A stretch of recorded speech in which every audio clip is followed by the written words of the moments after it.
Hello and welcome to Prairie Pulse. Coming up a little bit later in the show, we'll meet two pioneering women of medicine.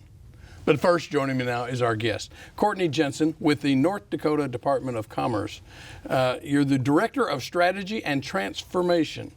Well, Yes. Before we get to what that is, tell the folks a little bit about yourself and your background maybe. Well, I grew up in Montana, and my family moved around a lot, and actually ended up in the Fargo-Moorhead area right at the end of my high school career, just long enough for me to meet my husband. And we then jetted off for him to go to medical school in Rochester, Minnesota. So we lived in Rochester, moved around quite a bit in between, and ended up coming back to the Fargo-Moorhead area about 10 years ago for an opportunity. He's a radiation oncologist at Sanford. So we came back to the area for that. I have to say, honestly, I expected it to be a short time. And here we are, and we're raising our family 10 years later and have no plans to go anywhere. Well, great place to be. Talk about, what is your role with the Department of Commerce? So I'm the Director of Strategy and Transformation, and basically what that means is I have the opportunity to do something that a lot of people don't get to do in their life, which is to be a generalist, to step back and to look at how the state is operating, to look at how the state is growing, how the state is creating wealth in our different agencies within commerce, and try to create solutions that overarch all of those different things that we do, but also solutions that can keep up with the evolution, with the change that we're seeing in our economy that, as we all know, has been sped up considerably by COVID and the COVID reaction. And so I have the opportunity to step back and say, okay, well, one of the biggest things facing North Dakota is workforce. How are we going to work together as a team and solution around how we're going to bring in workforce, retain that workforce as a state. So my job is very broad. I get to do a little bit of everything. And so when it comes to giving you exact statistics on something today, I'm not necessarily the person to give you all the details because I'm not that subject matter expert, but I have the opportunity to work with all the subject matter experts. Okay. Well, it's my understanding there's 4 divisions of the Department of Commerce. Correct. Well, let's break it down and talk about each one individually, and let's start with economic development. Okay, and that's actually where I started my job in commerce, was in the economic development and finance.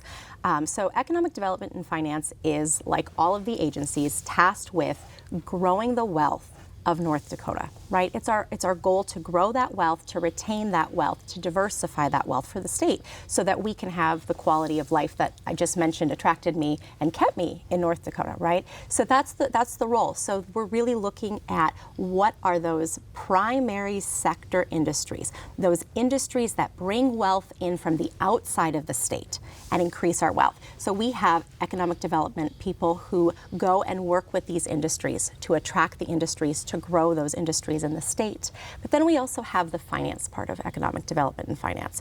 And what that is us capitalizing businesses in the state to grow and succeed, offering programs and services that they maybe couldn't get through a normal bank.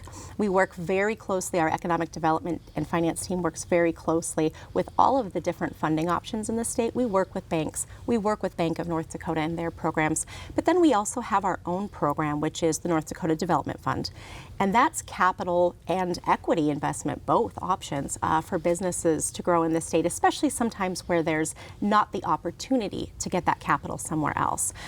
We also have the LIFT program, which people talk a lot about. The LIFT program is the program that's investing in the commercialization of new technologies. They really want to bring new ideas to the marketplace with this money. So it might be a new company that's very close to bringing something new to the market, or it might be an existing company that has new technology, new ideas, which we've seen a lot of that, right, post-COVID or mid-COVID, of people pivoting and being able to get new products to the marketplace to meet a new demand. And that money can help them move those projects over that hump of commercialization. It's that last part that's the hardest part sometimes. So that LIFT fund, we, in the 67th legislative session, we were given $15 million. And I believe we've allocated or given out $7.3 million of that to companies already to be able to move technology forward. The state is in a great position right now as far as economic development goes. We have a lot of opportunities. Okay. Well, let's move on and talk, again, you've got another division, workforce development. Yes. Workforce development is probably the most important thing to talk about right now. I think everybody has seen the signs on doors that say, reduced hours due to workforce, closed due to workforce. It's become a critical issue.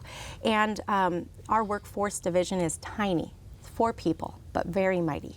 And they do a number of different things. They have the technical skills and training grant that they've had that closes actually next month for that reskilling. Some of that money came after COVID when we saw massive layoffs, right? And so that money came in to help retrain our workforce. And it's been a wonderful program. And we're hoping to continue that program beyond the funds that we got from that. But we also have our project intern, operation intern, and that internship money that's available as a match to businesses so they can bring young people in, get them the experience, and have the opportunity to hire them first. And that's been a wonderful program for us. We do all kinds of things with apprenticeships, work very closely with Jobs ND, and there's the Workforce Development Council.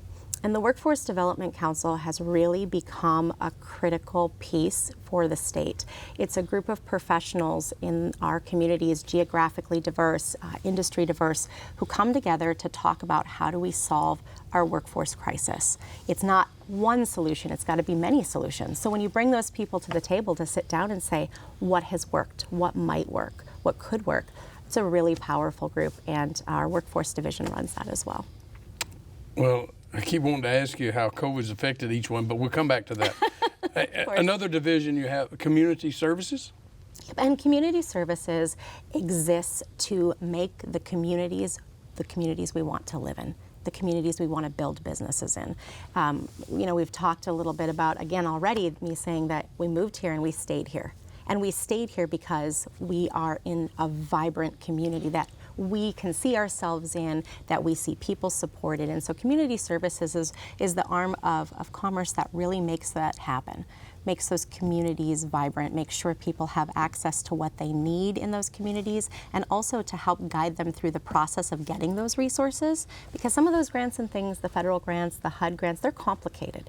And so we want to support our communities. Our community service also actually has recently brought community development in under community services. It used to be under economic development. But community development focuses more on our main streets. It focuses more on the places that make our home, where we go to meet our friends, our retail establishments, our local businesses, as opposed to economic development that's looking at large-scale industry-level businesses. So that move really made sense to put that into community services, and we've been really excited. We just had our Main Street Summit last month, and the Main Street Summit, we had a huge attendance that we did not expect. We were really excited. I believe we had 600 people. That might be low, actually. And don't hold me to it. I told you, I'm not the specialist here. But I was in that room, and I got to see people sitting at their tables, interacting with each other, talking about what they can do to make their communities more attractive. And the conversations I heard weren't the normal things people say, which is, always, can we have money? They were, well, how did you do that? Well, who did you partner with? Well, where did that come from? And so seeing that synergy and that energy was inspiring. And having that focus on, we need to grow our communities because that's what attracts people. Post-COVID, we keep talking about COVID, but post-COVID, people's opinion of what community is has changed. People are recognizing after the pandemic, or if we can say after, but after the critical part of the pandemic, that they don't want to be in crowded places. They don't want to spend their life running around. They don't want to sit on a train every day for hours. They want to go to where there are less people, where life is simpler, where they can focus on their families. And North Dakota is a great place to do that. And so, part of that is we have to have the infrastructure. So if they want to have that digital work environment so they can live in a really small town, we need to make sure our communities have that. So community development is also about identifying that. Watford City is a great example. All the work that they've done to put the digital infrastructure in, people are going there because they can work as seamlessly there as they can, in their building in New York City. And it's impressive, right? So community services it's really about the vibrancy of the communities. It is. And to round it out, the 4th division, that's probably been affected as much as any tourism. Tourism.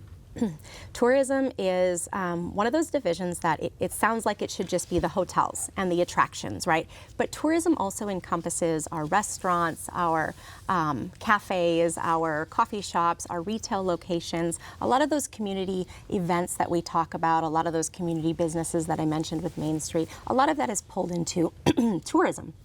And tourism, of course, saw huge losses with everything closed down during the pandemic. Huge numbers of restaurants closed in the state. Huge numbers of major hotels had huge struggles. We were fortunate to be able to pull federal money in to do some support, but no matter how much money we could pull in, it's pretty hard when the whole globe is going through the same thing at the same time to support everything. Well, with that, what impact did COVID have on business activity and businesses in the state?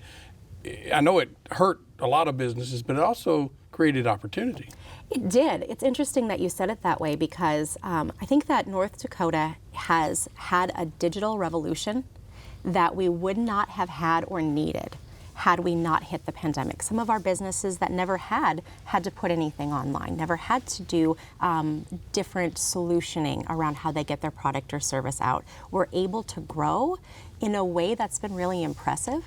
And beyond that, I think people also really heard the messaging around shop local and really came around their communities in a way that was unique. And people talk about, oh, the big box retailers, everybody was going online and ordering. There was some of that, but that's not what we saw. We saw people rallying around their communities, around their businesses, and doing the best that they could to support. I know groups of people who went out and bought gift cards, tons and tons of gift cards, and are now living off of gift cards. But but it was actually a beautiful thing, and it created new opportunity as far as our industry goes, because now we need new solutions. We need new solutions for air quality. We needed new solutions for respirators. Appareo, right here in town, was able to flip production and create respirators that went to the marketplace and was a critical response for the world, not just our nation. And North Dakota really did have the opportunity to grow and to evolve. It was hard, and to say it wasn't doesn't honor what everybody went through. A lot of people struggled. Yeah. How was your department able to help out businesses financially? Well, most of what we did, we don't have our own funding, right? We're a legislative agency, and so our funds are all very allocated. But what we were able to do is we were able to bring the money that came in from the federal government. So when that CARES Act money came through, Commerce became the grant agency through the economic recovery grant that we did, through the hotels and hospitality. We did multiple rounds of grants as we pulled that money in to get it out to the industries that needed it most. And that was the main role. But then we also pivoted all of our services. Most of Commerce changed what they were doing. Instead of focusing on large-scale industry, that we turned inward and we broke the state into regions, and each of us took regions and worked one-on-one with businesses to help them identify, what does the SBA have for loans that we can help you find? What do we have for grants that we can help you find? And really just walking the businesses through. I actually think that was one of the most valuable things I've done in my life, was that time one-on-one working with incredible people in the state and helping them find resources. Our regional councils were incredible. I have so much respect for the professionals that exist in our state who prop up our businesses, support our businesses, and help them succeed. It was incredible. What are you seeing now with businesses? Are they bouncing back or not? Absolutely. We are seeing incredible increases again in people going out to eat and people going and having experiences again, traveling within the state. Other people from outside of the state coming to North Dakota because we're a little bit more spaced out here, and it feels like a good place for people to go. So those increases are definitely there. But then we've also seen increases beyond that. We have $25 billion with a B dollars in new economic activity in the pipeline in North Dakota right now. North Dakota has attracted a lot of attention on the global marketplace.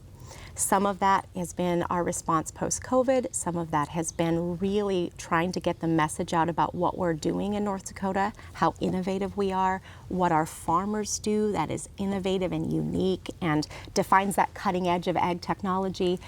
And some of it has been truly the governor's statement that we want to be carbon neutral by 2030.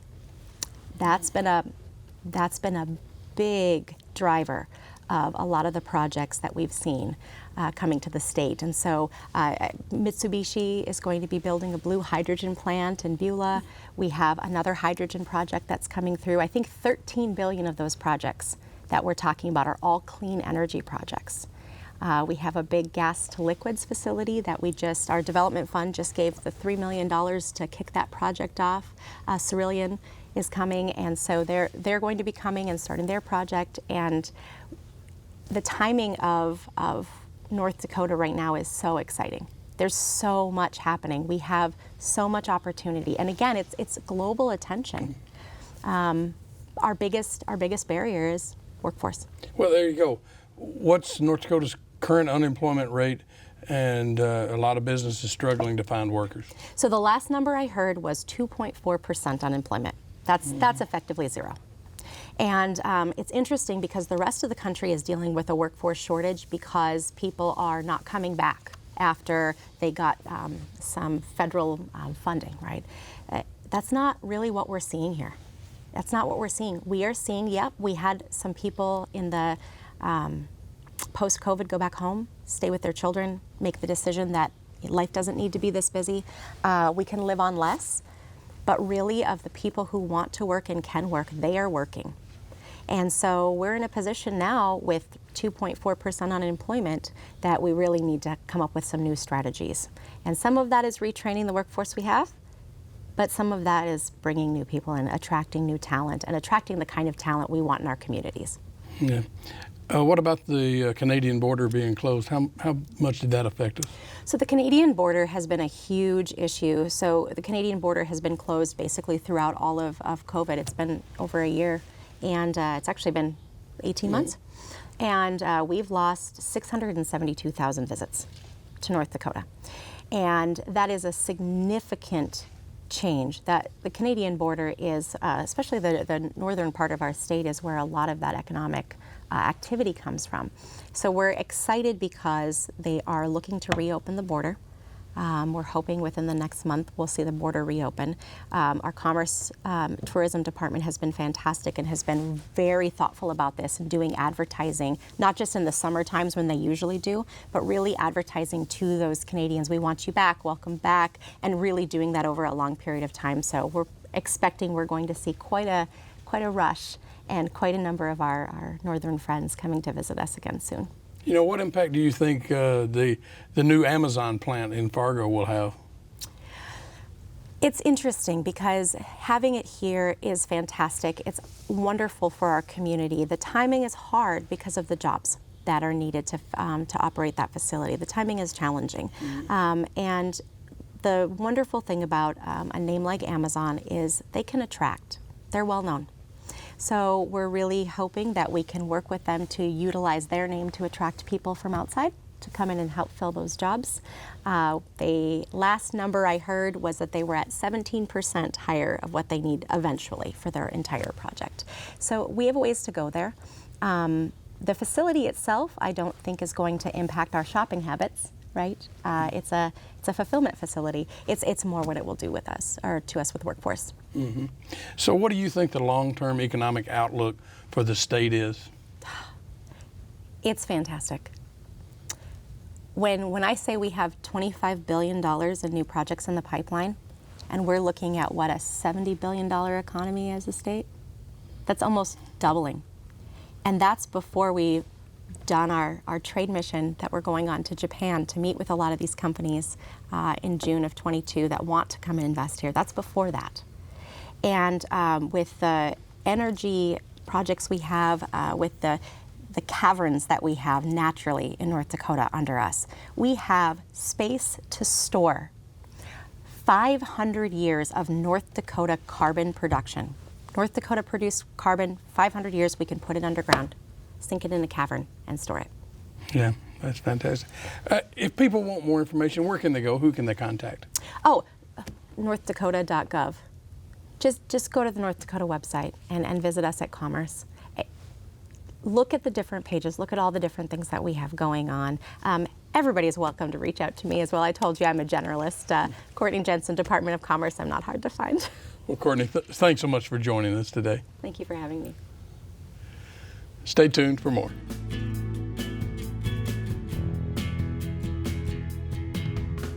In this Artifact Spotlight, Emily Bierman of the Becker County History Museum in Detroit Lakes, Minnesota, tells us the story of two pioneering women of medicine.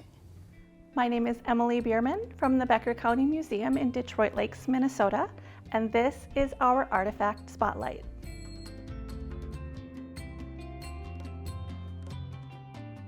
Today I'm going to talk about Emma and Emma. So first, Emma Ogden is a doctor in Detroit, Minnesota. So Emma Ogden is born in 1840 in Pennsylvania. And as she grows up and becomes a teenager, she becomes a nurse in the Civil War. People are dying of infection and disease, and like 75% of all surgeries are just amputations, and it's really brutal and really ugly to be in the medical profession in the Civil War. So after the Civil War, Emma Ogden wanted to continue to be a nurse, but she also wanted to be a doctor. She goes to the Women's College in Philadelphia, and she graduates and becomes a doctor. So she starts to look around. She's gonna open up her practice, and she's gonna practice medicine as a doctor on the East Coast. And it's not going great because she's a woman and she's unmarried. So she heads out west to the Wild West of Detroit, Minnesota. And a lot of what the 1880s doctors are doing is they're going and making house calls. And she's going out here day and night, making these runs, doing these house calls. But Emma Ogden is doing okay because she was a nurse in the Civil War and she has seen it all. So Dr. Emma also is a proponent for using chemical medicines. And so she's bringing in these medicines that the local folks haven't really caught on to yet and aren't really keen to use. But she is a good doctor and she's helping people. And so little by little, people are starting to trust her to take these chemical medicines that she's bringing in. So since she has to bring them in herself, because there isn't already a druggist or a pharmacist in town, Dr. Emma opens her own pharmacy in her practice. Meanwhile, Emma Combacker, she was born in 1858 in Wisconsin. She's a smart gal. She grows up, her family encourages her to go ahead and get an education, and she's interested in medicine. So she grows up, goes to the University of Michigan, and she graduates with a pharmacy degree. And then she makes her way to Detroit and joins the practice with Dr. Emma. So we've got Dr. Emma is upstairs in the building, and pharmacist Emma is downstairs running the pharmacy. So they become kind of a one-stop shop, right? You can come, you see the doctor, on your way out, you grab your medicines, and away you go. Everything's going fairly well for the two, though there's some whispers about Dr. Emma. She is still unmarried. She's still a woman, and she refuses to wear dresses, okay? She's going around in shirts, coats, and pants. Now keep in mind, she sometimes has to hop on the horse or hop on the wagon and run off, and who's gonna do that in a skirt and cute boots, right? Not Dr. Emma. And pharmacist Emma is wearing dresses. She's wearing hats to work every day. She's in the library circle. She's in the choir circles. She's going around town doing all the lovely lady things that are expected of the ladies. And then Emma Combacker finds a husband here in Detroit. She marries William Fagerberg, and they adopt a child, and things are going wonderful for the two, Dr. Emma and pharmacist Emma. They are doing well with their pharmacy. They're helping people out. Everything's going great. The community has accepted Dr. Emma Ogden. They even just call her the doctor, which is kind of fun. Emma and Emma are two pioneering medical ladies, blazing trails through the 1880s and the 1890s and the 1900s, and they're coming to Detroit, and they're helping, and they're healing, and they're changing minds along the way.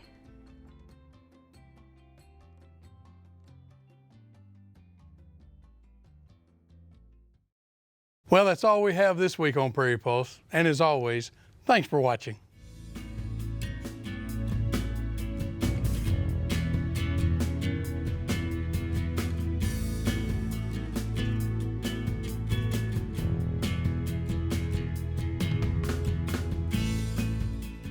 Funded by the Minnesota Arts and Cultural Heritage Fund, with money from the vote of the people of Minnesota on November 4th, 2008. And by the members of Prairie Public.